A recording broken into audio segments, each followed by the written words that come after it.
ឈឺពេកកន្លងនៅក្នុងបេះដូងធ្លុះធ្លាយខ្ទេចអង្គមួយជីវិតស្រី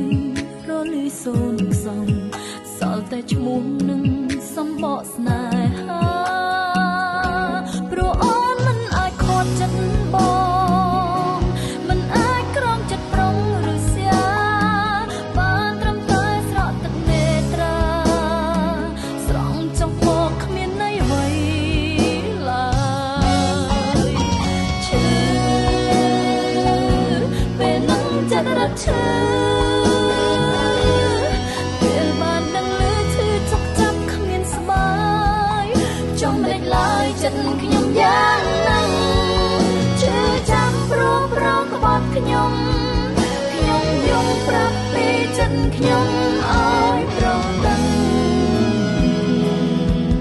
តែប្រងមិនខ្ចីដឹងរិនក្បត់ខ្ញុំ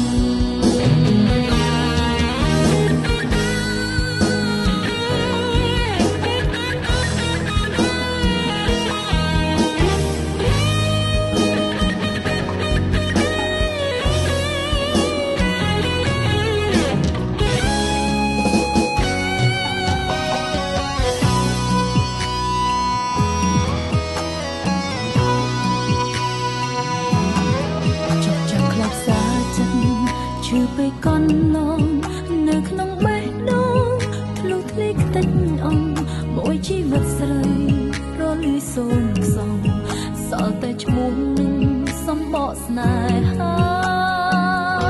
ព្រោះអូនមិនអាចខត់ចិត្តប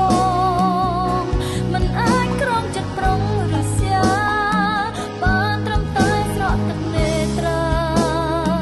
ស្រង់ចុះមកគ្មានន័យអ្វី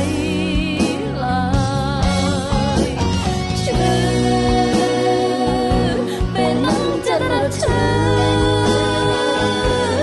ពេលបានដឹងឮឈឺចុកចាប់គ្មានស្បាយចង់មិនឡើយចិត្តខ្ញុំយ៉ាងហ្នឹងឈឺចាំព្រោះក្បត់ខ្ញុំយំប្រាប់ពីចិត្តខ្ញុំ